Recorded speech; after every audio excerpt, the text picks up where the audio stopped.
Cordial saludo para todas las personas, un abrazo muy especial de parte del teacher, la gracia, el amor, el favor y la bondad de Dios venga de manera abundante sobre su vida. Continuamos en este proceso de estudiar la palabra de Dios en orden, capítulo por capítulo. Estamos en el libro de Éxodo, en el segundo libro de la Biblia, disfrutando esta lectura.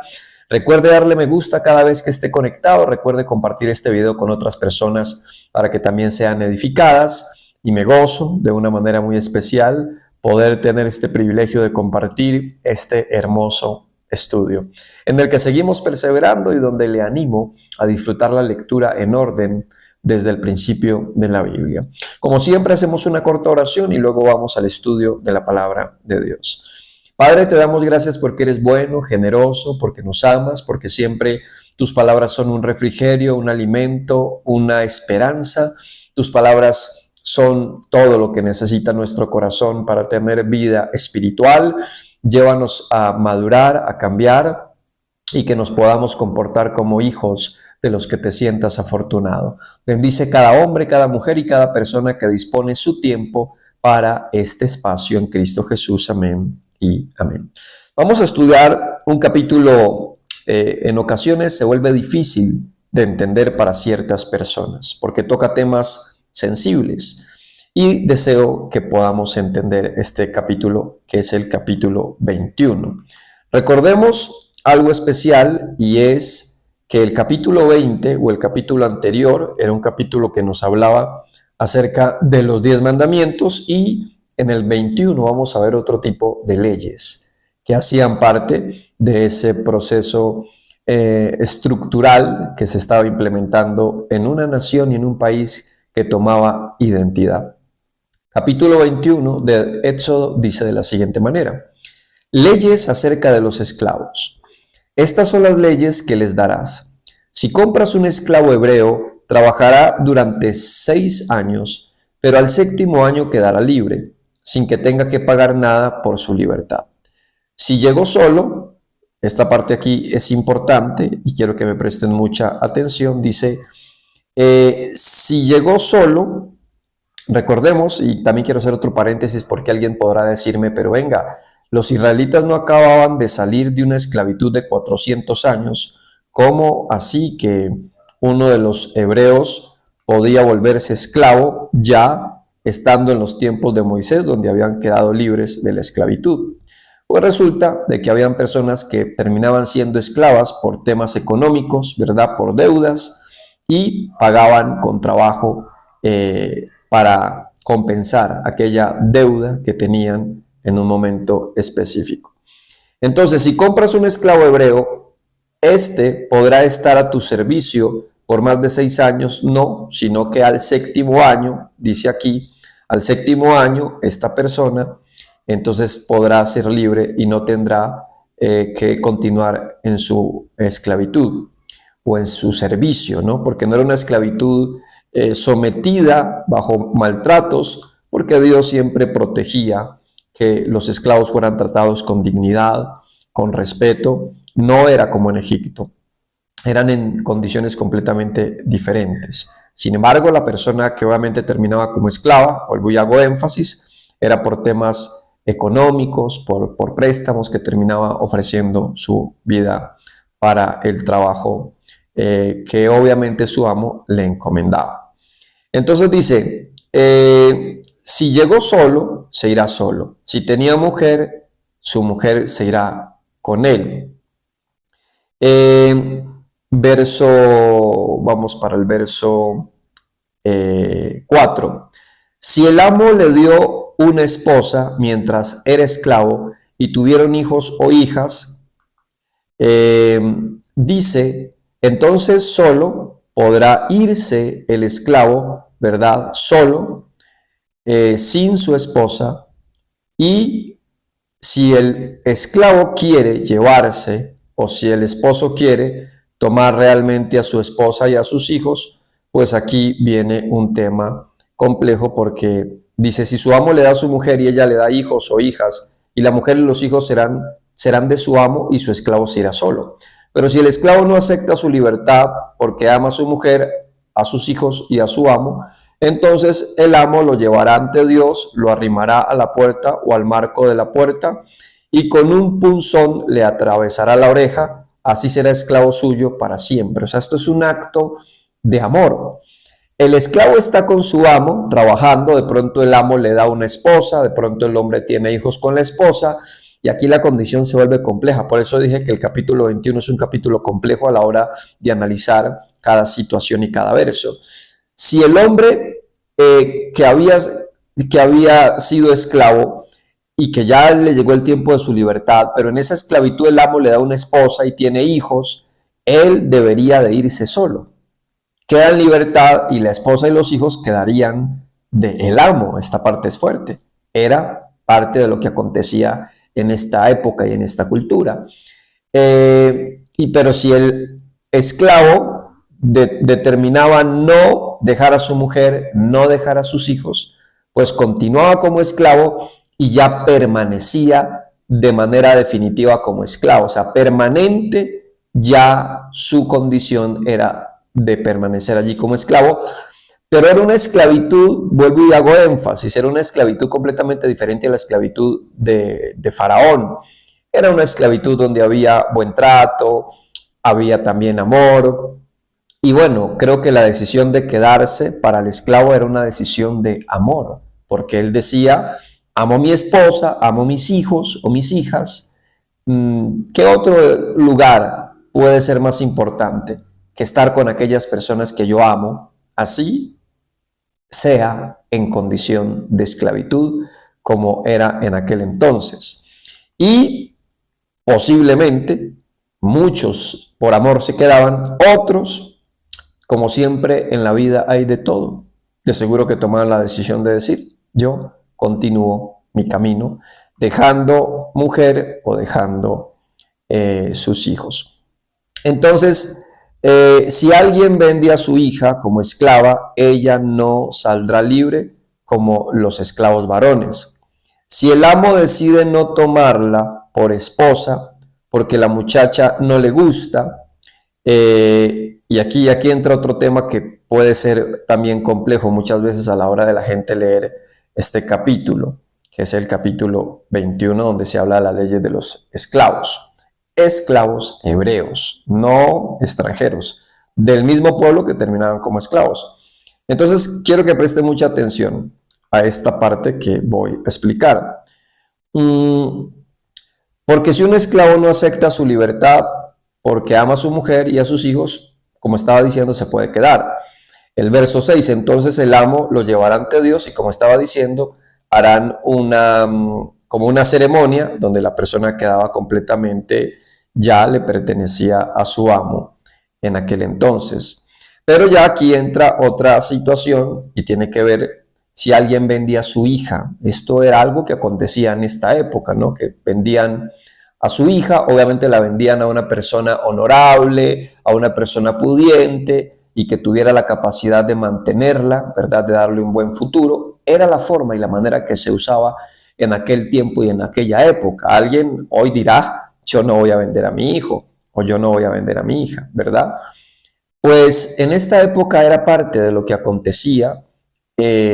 Hago énfasis que no era a cualquiera a quien le entregaban su hija, sino que era una persona que tenía que tener un buen testimonio, una buena reputación, pero los padres recibían, o los amos recibían realmente un dote, ¿verdad? Una recompensa, pero no porque era el valor de la hija o del hijo, era una manera sencillamente de hacer una alianza con una nueva familia, construyendo, ¿verdad?, un futuro donde se colocaba realmente como un valor de cierta manera simbólico, ¿no? Porque a la final siempre pienso que cada uno de nosotros tenemos un valor que supera cualquier dote, cualquier riqueza, cualquier recompensa económica. Entonces, volvemos otra vez acá, si alguien vende a su hija como esclava, entonces dice, ella no saldrá libre como los esclavos varones. Se hace la diferencia entre el trato del hombre y la mujer. Recordemos que las mujeres siempre son la mujer siempre es sensible, delicada, ¿verdad? Especial, que debe tener un trato completamente diferente. Si alguien vende a su hija como esclava, ella no saldrá libre como los esclavos varones. Si el amo decide no tomarla por esposa, escuchen bien, porque la muchacha no le gusta, deberá permitir que paguen su rescate, pero aunque la rechace, no podrá venderla a ningún extranjero. Si la da por esposa a su hijo, deberá tratarla como a una hija. Y aquí viene el tema del buen trato que se le tiene que dar a una mujer. Así no le haya gustado a la persona que la recibe, debe tratarla como a una hija. Si toma otra esposa, no deberá reducirle a la primera, o no deberá reducirle a la primera ni la comida, ni la ropa, ni sus derechos de esposa. Aquí juega un papel importante, ¿verdad? Los derechos y la capacidad de proteger, cuidar y velar por la estabilidad de una mujer que ya la toman como esposa o la toman como una esclava, ¿verdad? Que si no la va a tomar como esposa, entonces que la tome como a una hija a la que le darán absolutamente todos los beneficios que necesita para que tenga una vida digna, aún en medio de la condición de esclavitud en la que haya terminado por causa de diferentes razones, muchas de ellas por temas económicos o por la pobreza o por la necesidad de diferentes razones. Entonces, continuamos aquí en este capítulo que vuelvo y hago énfasis, es un capítulo que tenemos que leerlo con mucho cuidado, verso por verso, y analizando estos pequeños detalles. Deberá tratarla como a su propia hija, pero si no le da ninguna de estas tres cosas, ella podrá quedar libre, sin tener que pagar nada por su libertad. O sea, si no va a asumir la responsabilidad de tratarla con respeto, con amor, de darle las cosas que necesita esta mujer, entonces si no cumple, esta mujer queda en libertad y puede entonces continuar con su vida. Otra persona puede construir con ella un futuro, porque aquí hago un paréntesis. Creo que todo hombre que quiera tener a una mujer, ¿verdad?, como su pareja, necesita cumplir con esa capacidad de suplir esas necesidades básicas que le dan dignidad, que le dan ese respeto que merece una mujer a la hora de usted tomarla como esposa. Debe preocuparse por darle un bienestar emocional, por darle un bienestar espiritual, por darle un bienestar económico. Y si usted no cumple con estas cosas, pues entonces no busque mujer o no pretenda, ¿verdad?, tener a una compañera de vida si usted no va a tener la capacidad de responder como Dios manda. Y en el caso de los esclavos, por eso digo que eran unos esclavos, pero con un trato, con un respeto, con unos principios y más, porque pues ya el pueblo de Israel estaba en una época donde eran libres. Los que terminaban como esclavos realmente ya eran muy pocos a comparación de lo que ellos vivían en Egipto, donde todos eran esclavos. Ya está en una época donde cada uno empezó a crecer en una independencia, y recordemos que cuando cada persona en su libertad empieza a construir un futuro, a construir una estabilidad, hay una gran verdad. Y aún en medio del pueblo de Dios israelita, o aún en medio de este tiempo presente, siempre hay personas que terminan prosperando más que otras. Siempre hay personas más creativas, más emprendedoras, que les funcionan sus ideas, sus proyectos, y que empiezan a adquirir riqueza, posesiones, ¿verdad? Y esto los convierte en personas que van tomando cierto nivel en una sociedad. Y también están aquellos que no son tan creativos o que no tomaron decisiones inteligentes en momentos específicos, o que carecen de muchas habilidades y que terminaron reducidos a unas necesidades, a una pobreza, aún siendo parte del pueblo de Dios, y que terminan obviamente en condiciones difíciles, padeciendo, como acontecía en aquel tiempo, que ya habían salido de la esclavitud, pero no todos se encaminaban a prosperar y a construir un futuro en el que incluso tuvieran tantos recursos como para tener empleados, como para tener personas a su servicio que pudieran suplir un montón de de compromisos o de tareas que ellos tenían dinero para pagar este tipo de servicio, ¿no? Incluso siempre he pensado, más allá de verlo como una persona esclava, era una persona que asumía un servicio, ¿verdad? De lavar, de hacer comida, de atender a muchos quehaceres del hogar, ¿verdad? Que hasta el día de hoy estamos en una sociedad donde todavía alguien tiene contratada a una persona del servicio, porque usted tiene recursos, porque usted tiene forma, porque usted tiene modo, ¿verdad? De pagarle para que le limpie, para que le lave, para que le cocine, y que todas estas tareas son lindas, ¿verdad?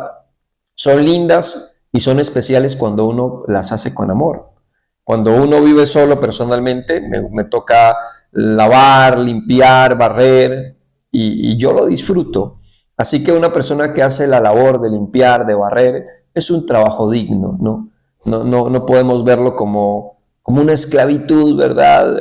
Como un yugo, ¿no? Es una manera bonita de mantener una casa, un espacio, a las personas que habitan en el entorno con quienes comparto, que todo realmente fluya de una manera especial. Por eso esta esclavitud no la podemos ver como la esclavitud que ellos tenían ante Faraón, que era algo realmente muy fuerte, donde no había buen trato, donde no había buena comida, donde no había una paga. Incluso, miren que dice que después de 6 años, ya la persona que había estado allí asumiendo ese proceso de esclavitud quedaba libre y podía continuar en su vida, organizando su vida, ¿verdad? Algunos determinaban quedándose en la casa de sus amos porque eran personas organizadas, porque eran personas pudientes, porque eran personas que tenían tanto que incluso el que terminaba sirviendo allí como esclavo vivía bueno y tenía estabilidad, tenía un amo con una capacidad de no solamente sostenerle a él, sino a sus hijos, a su propia esposa, como lo vemos, amos que le daban esposa a sus esclavos y que les mantenían muy buenas condiciones. Por eso, cuando las personas me dicen, pero es que no entiendo cómo así que Dios permitía que existieran esclavos en medio de esa época si los había sacado de la esclavitud. Porque no todos se encaminan a una vida de prosperar en las mismas condiciones, porque no todo el mundo, es como cuando yo digo, no todo el mundo es emprendedor, no todo el mundo es empresario, ¿verdad? Muchas personas en la vida cotidiana son empleadas, empleados de una empresa, de una fábrica, que tienen unos horarios, que tienen un turno, pero que cuando usted en ocasiones le dice a alguien que es empleado, que si quiere emprender o que si quiere ser empresario, dice, no, yo mejor sigo siendo empleado, yo no quiero asumir ese desafío, porque todos nacimos con un perfil y con un propósito diferente, distinto. No todos nacieron para ser emprendedores o para ser personas como estos amos que eran organizados, que eran emprendedores, que les gustaba mucho tener economía fuerte, que les permitía pues darse el privilegio de tener personas a su servicio. Y también siempre hemos encontrado personas que no han tenido tanta fortuna, que no han sido tan inteligentes en los negocios, que determinan ser empleados o que algunos en condiciones extremas por diferentes circunstancias terminan en muchas necesidades diciendo, pues yo le pago con mi trabajo, usted me da la comida, me da el techo y yo trabajo, ¿verdad? Y son formas y maneras en las que los seres humanos a través de la historia siempre hemos vivido. Hasta el día de hoy, mucha gente trabaja por la comida, trabaja por el techo y ya. Y son personas que no tienen lujos, que cumplen unos horarios en una oficina, pero viven dignamente, tienen comida, tienen techo, tienen abrigo, pero cumplen con unos horarios que algunos podrían decir eso es una esclavitud actual, ¿no? Cumplir unos horarios y estar allí, pero no se compara a la esclavitud donde había látigo, donde había maltrato, en todo el sentido de la palabra. Entonces, son situaciones completamente diferentes. Y dicen leyes contra acciones violentas, desde el verso 12, dice, el que hiera a alguien y lo mate, será condenado a muerte. Esta era la consecuencia si alguien mataba a otra persona, venía juicio sobre él. Pero si no lo hizo a propósito, escuche bien, pero si no lo hizo a propósito, sino que Dios estaba que muriera, yo te diré después a qué lugar podrás ir a refugiarte. O sea, pero si no lo hizo a propósito, sino que de Dios estaba que muriera. Yo te diré después a qué lugar podrás ir a refugiarse. Entonces, habían situaciones donde alguien terminaba matando a una persona y lo mataba por la maldad, como también habían momentos en que alguien moría, pero o podía ser en defensa propia o podía ser bajo circunstancias en las que Dios estaba allí como testigo de que no lo hizo, ¿verdad? Con el deseo o con la maldad, sino que hay un accidente, ¿verdad? ¿Cuántas veces alguien manejando el carro de pronto no se fijó bien y atropelló a una persona? Ahí lo mató, ¿verdad? Entonces hay muchas formas y muchas maneras y Dios siempre conoce la intención y mira la verdadera acción con justicia y con equidad.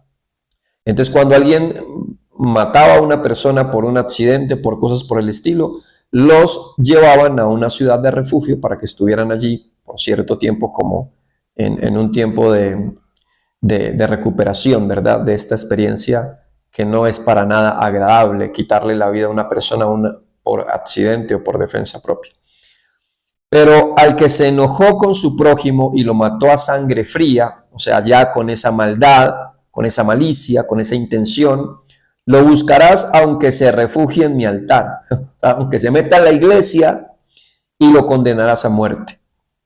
Si alguien mató a una persona a sangre fría, con esa maldad, si se metía al templo, al tabernáculo, de allá lo tenían que sacar y la forma de pagar era con la muerte. Pena de muerte. Algo que en los tiempos actuales se ve en muy pocos lugares del mundo. Hay lugares en el mundo donde la muerte también se paga con la muerte y hay personas que son llevadas a condiciones de un juicio de muerte, pero en la mayoría de los países y de las naciones el homicidio se paga con cárcel, con penas incluso elevadas, ¿verdad? Personas que por matar a una persona pagan 30, 40, 50 años, dependiendo también el caso, la dimensión que toma la situación, ¿no? Cuando matan a un niño, un bebé, eso depende de muchas cosas, ¿verdad? Pero la muerte casi siempre es con una condena numerosa, ¿verdad? El asesinato se paga con muchos años de cárcel privados de la libertad. Eso es lo que vemos en nuestro tiempo presente. Pero en el tiempo de Moisés, muerte se paga con muerte. El que hiere a su padre o a su madre será condenado a muerte. El que secuestra a una persona, miren cómo el secuestro que, digamos nosotros que estamos en Colombia, vivimos y hemos vivido tanto la noticia del secuestro, ¿no? Que se secuestra, el que secuestra a una persona, ya sea que la haya vendido o que aún la tenga en su poder, será condenado a muerte. Era la manera en la que se mataba al secuestrador. En Colombia el secuestro también se paga con altos tiempos de cárcel, con años de estar privados de la libertad, pero en el tiempo de Moisés era a muerte. Así que era una ley fuerte y estas leyes venían realmente de parte de Dios para que se implementaran en una ciudad, en un pueblo que se estaba construyendo, que se estaba multiplicando para convertirse en una nación numerosa. El que insulta a su padre o a su madre será condenado a muerte. Tremendo. Miren, el irrespeto o el maltrato, la violencia verbal, el insulto a su padre o a su madre se condena a muerte. En casos de peleas, si un hombre hiere a otro de una pedrada o de un puñetazo, y esto lo hace caer en cama, pero lo mata, el que hirió será declarado inocente solo si el herido se levanta y puede salir a la calle con ayuda de un bastón. Pero tendrá que pagarle las curaciones y el tiempo perdido. Miren cómo nosotros a través del libro de Éxodo vamos viendo, ¿verdad? Cómo cada una de estas acciones tenían una manera de ser juzgadas, de ser llevadas a un juicio en el que con equidad, ¿verdad?, se tomara las medidas específicas para que cada persona recibiera lo que se merecía y según lo que hizo, tiene una gravedad, pero también tiene una manera de compensarse o de castigarse. Si alguien golpea con un palo a su esclavo o esclava y lo mata, deberá hacerle pagar su crimen. Entonces miren que esto es completamente diferente a lo que pasaba en Egipto. En Egipto mataban a un esclavo y era un don nadie. Mataban a un esclavo y realmente esto no implicaba mayor consecuencia. Pero en el tiempo del pueblo de Israel, con el liderazgo de Moisés y con la dirección de Dios, quien matara a un esclavo tenía que pagar su crimen. Pero si vive un día o más, ya no se castigará, pues el esclavo es de su propiedad. Si dos hombres se pelean y llegan a lastimar a una mujer embarazada, haciéndola abortar, pero sin poner en peligro su vida, el culpable deberá pagar de multa lo que el marido de la mujer exija, según la decisión de los jueces. Tremendo, ¿no? Cómo Dios también vuelve y entra el tema de la mujer, ¿verdad? Los más vulnerables, una mujer en embarazo. Si la hacen abortar, entonces vienen consecuencias sobre la persona que llevó a cabo esta situación. Pero si la vida de la mujer está puesta en peligro, se exige vida por vida. O sea, un hombre hizo morir a una mujer que está en embarazo, moría también. Ojo por ojo, diente por diente, mano por mano, pie por pie, que esto es una frase muy popular.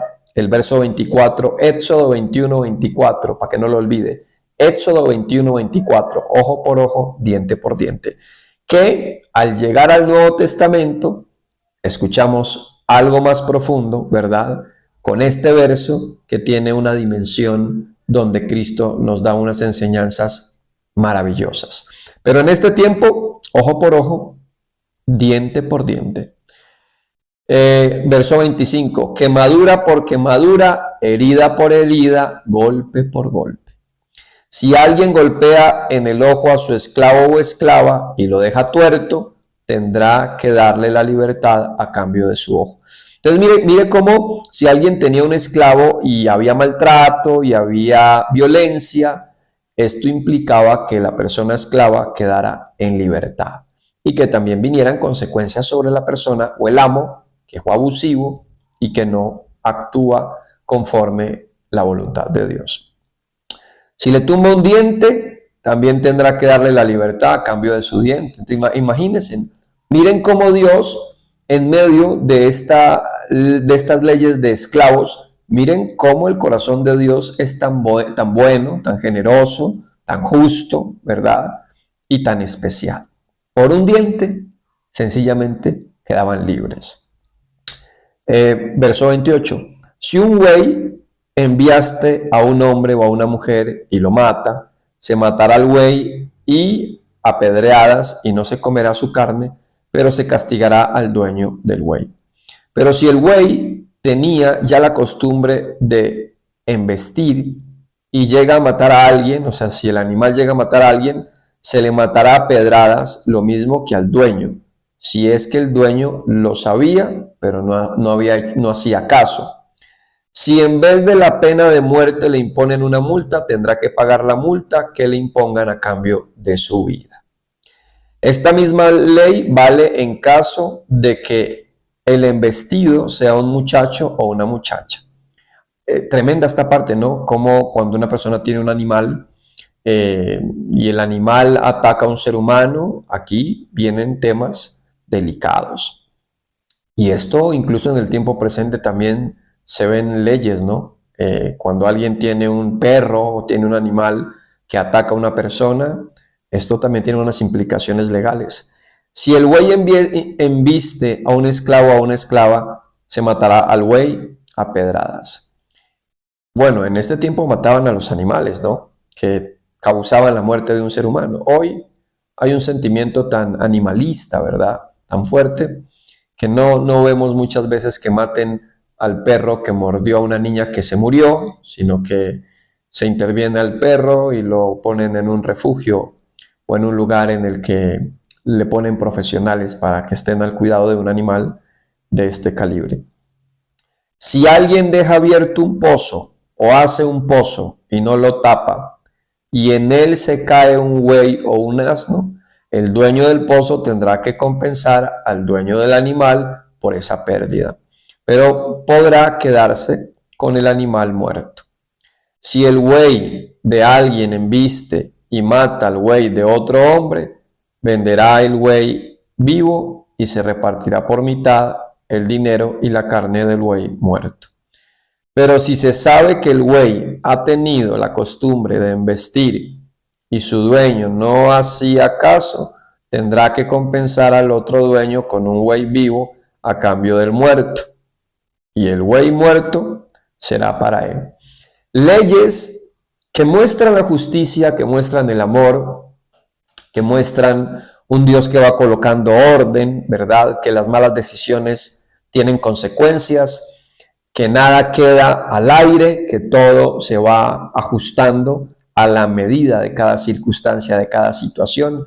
Y los que asumían la labor de juez, pues tenían que revisar cada caso para tomar decisiones guiadas según las leyes que Dios iba implementando a medida que el pueblo iba creciendo, a medida que el pueblo se iba estructurando como una nación. Recordemos que mientras el pueblo de Israel iba creciendo y se iban ubicando, pues venían un montón de normas también según las circunstancias, hacia dónde se estaban moviendo y cosas que iban pasando que terminaban surgiendo pensamientos para implementar normas y leyes que iban afianzando a una nación como el pueblo de Israel. Espero que haya sido muy edificante el capítulo 21. Son capítulos que uno tiene que leerlos despacio, a veces tiene uno que devolverse un poco para volver a leer, para volver a mirar, pero eso hace parte de la dinámica de leer la Biblia. No es leer de recorrido, sino muchas veces leer, detenernos, volver a leer, volver a repetir y volver a repetir un verso que de pronto nos es difícil de entender, como para estructurar bien la idea y lo que realmente el autor quería decir a través del texto. Bendiciones para todos, un abrazo de parte del teacher en Cristo Jesús.